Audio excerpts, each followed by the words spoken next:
ব্যারাকপুরের তৃণমূল সাংসদ গুন্ডারাজ খতমের দাবি তুললেও ভাটপাড়া কিংবা জগদ্দলের দুষ্কৃতী কার্যকলাপ অব্যাহত। ভাটপাড়া পুরসভার 14 নম্বর ওয়ার্ডের শুয়োরমারিতে বুধবার গভীর রাতে দুষ্কৃতীদের গুলিতে নিহত হয় এক যুবক। মৃতের নাম গণপত সিং। অভিযোগ, গণপতের সঙ্গে বিরোধী গোষ্ঠীর কাজিয়া চলছে বহুদিন ধরে। এদিন রাত্রেও গণপতের সঙ্গে তার বিরোধী শিবিরের গন্ডগোল বাঁধে। সেই সময় গণপতের বুকে ও পেটে গুলি চালায় বিরোধী শিবিরের লোকজন। রক্তাক্ত অবস্থায় গণপতকে ভাটপাড়া স্টেট জেনারেল হাসপাতালে নিয়ে গেলে চিকিৎসকরা মৃত বলে ঘোষণা করে। স্থানীয়দের অভিযোগ, এলাকার দুই যুবক বিজয় পাসওয়ান ও সর্বনহারি গণপতকে গুলি করেছে। ঘটনায় জড়িতদের গ্রেফতারের দাবিতে সরব হলেন বাসিন্দারা। জগদ্দলের বিধায়কের ভাই সঞ্জয় শ্যাম ভাটপাড়া স্টেট জেনারেল হাসপাতালে এসে দাবি করেন মৃত যুবক তাদের দলের সক্রিয় কর্মী ছিলেন।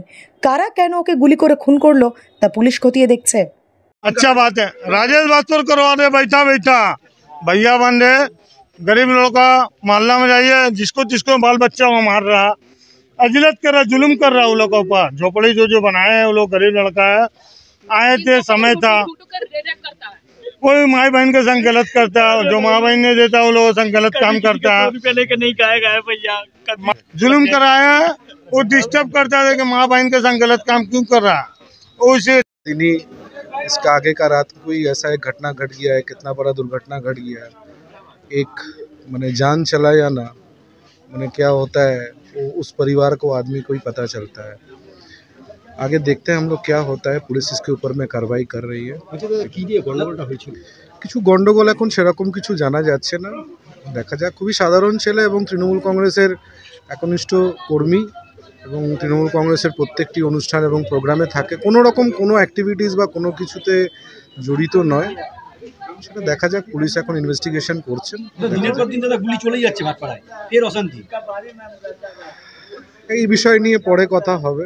এখন এই বিষয়টা নিয়ে এখন এই মুহূর্তে কিছু বলার মতন কিছু জায়গা নেই। এখন পরিবারের পাশে দাঁড়িয়ে যতটুকু দাঁড়াতে পারবো দাঁড়িয়ে করব।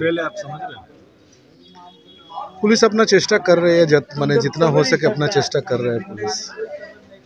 इसको लॉ एंड ऑर्डर फेल नहीं बोला जा सकता। कल गोली चला, मामला शांत हुआ, अरेस्ट हुए लोग, और उसके बाद आज हत्या हो गई।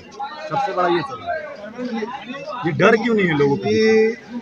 अभी तो मैं इसके ऊपर में कुछ बोलूँगा नहीं, जो भी होगा मैं इसके बाद बोलूँगा। পরপর 3 দিন, 2 দিন গুলি, 1 দিন ছুরি, আর কালকে তৃণমূলের গোষ্ঠী কি বলবেন? না রেগুলার যদি আপনি দেখেন তো এখানে তো শুধু এইটাই হচ্ছে। দুদিন আগে একটা সামান্য ছেলেকে চাকু মেরে দিল। বিগত কালকে তৃণমূলের দুজনই লোভী নিজের মধ্যে লড়াই করে গুলি চালালো।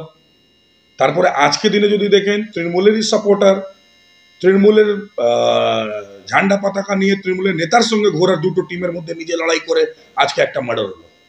তো ভাটপাড়া অঞ্চলে তো এটাই চলছে, জগদ্দল অঞ্চলে এটাই চলছে। ব্যারাকপুর সারা জুড়ে গুন্ডারাজ সমাপ্ত করার যিনি কথাটা বলেছিলেন সেই লোকটা তো আরো আজকে দিনে গুন্ডারাজ বাড়িয়ে দিয়েছেন। প্রশাসনের সামনেই কালকে গুলি চলেছে। প্রশাসনের সামনে গুলি চলেছে, শুধু আপনি এইটুকু বলছেন কেন? যারা গুলি চালিয়েছে, যার সাথে কালকে লড়াই হয়েছে, সেই 21% আজকে দিনের আসামি গাড়িতে নিয়ে যাওয়া হয়নি। এখানকার এমএলএ, জগদ্দল এমএলএ নিজের পার্সোনাল গাড়িতে সেই 21% আসামিকে নিয়ে যায়। আইওকে নিজের এমএলএ গাড়িতে বসতে হয়। তো আপনি বলুন না, আইনটা কোন জায়গায় চলে গেছে পশ্চিমবঙ্গতে? কি একটা আসামি লোকাল এমএলএ এর গাড়িতে, লোকাল এমএলএ থাকাকালীন আইওকে জোর করে বসিয়ে কোর্টে নিয়ে যায়। অদ্ভুত অবস্থা হয়ে গেছে এখানে। ওসি, আইসি এবং এসিপিকে উল্টো পাল্টা বকাবকি গালাগালি করছে, সামান্য মানুষ শুনছে। থানার গেট বন্ধ করে দিচ্ছে ওপেন। শুধু গুলি চলেছে এইটুকু বললে তো হবে না, গুলি তো চলেইছে পুলিশের সামনে। তো তৃণমূলের রাজত্ব তো এটাই হচ্ছে না, তৃণমূলের রাজত্ব ব্যারাকপুরে এটাই হচ্ছে। এই তো গুন্ডারাজ বন্ধ হয়ে গেছে, যে পুলিশকে ধাক্কা দিয়ে বন্ধ করে দেওয়া হচ্ছে, পুলিশের সামনে গুলি চলছে, পুলিশকে নিজে মেলে নিজে গাড়িতে বসে বলছে তুমি আইও আমার সাথে চলো কোর্টে। কেন? তো কাউন্সিলরের ছেলে আমার গাড়িতে যাবে। 21% আসামিদেরকে নিয়ে যাওয়া হচ্ছে মেলে নিজে গাড়িতে, এবং আজকে দিনে গুলি চললো কেন? আজকে পুরো ভাটপাড়া জগদ্দল অঞ্চলে চারিদিকে শুধু জুয়া চলছে, হিরোইন বিক্রি হচ্ছে। সেই জুয়ার হিরোইন যেটা বিক্রি হচ্ছে, সেই জুয়া হিরোইন বিক্রি করতে গিয়ে তৃণমূলের দুটো গোষ্ঠীদ্বন্দ্ব, দুটো টিমের লড়াই। এই দুটো টিমের মধ্যে বারেবার লড়াই হয়েছে, এই দুটো টিমের মধ্যে কয়েকবার লড়াই হয়েছে। তৃণমূলের নেতারা গিয়ে আবার আটকেছে। তো যখন আপনারা জানেন এই দুটো টিমের মধ্যে লড়াই চলছে, তাহলে দুটো টিমের কাছে বোমা পিস্তল কি করে আসছে?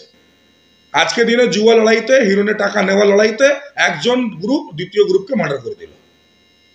এই তো অবস্থা হচ্ছে এখানকার। আর পুলিশ কি করছে?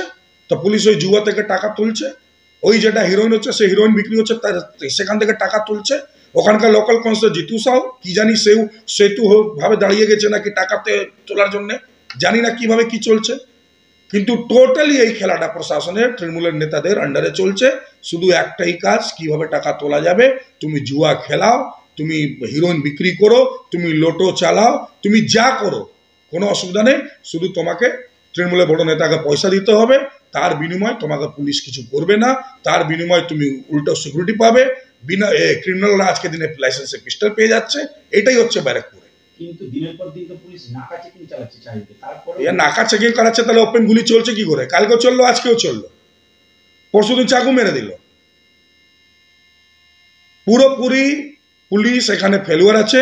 কেন পুলিশকে এখানকার টিএমসি নেতারা কিছু করতে দেবেই না? আমি তো বললাম আজকে ওসিআর আপনাদের সামনে তো অনেক মিডিয়ারা ছিল সেখানে, ওপেন আইসি আর এসিপি কে কিস্তি মারছে। আপনি বলুন না, এটা কোনোদিন হয়েছে? একটা আসামিকে একটা এমএলএ, লোকাল এমএলএ নিজের গাড়িতে কি করে নিয়ে যেতে পারে কোর্ট? একটা 21% আইওর সাথে আমার গাড়িতে আইওকে বসতেই হবে, নিজের গাড়িতে আইওকে বসিয়ে নিয়ে গেছে। এই যে গুলি বোমাটা চলেছে, এটা টোটালি কারণটা হচ্ছে জুয়া আর হিরোইন। আর যে পয়সাটা পুলিশের কাছে আর তৃণমূলের বড় নেতার কাছে যাচ্ছে, যিনি আজকে দিনে এখানকার সাংসদ হয়ে দাঁড়িয়েছেন, সেই পুরো টাকাটা খাচ্ছে।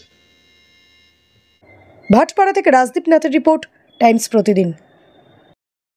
This channel does not promote any violent, harmful or illegal activities. All content provided by this channel is meant for an educational purpose only.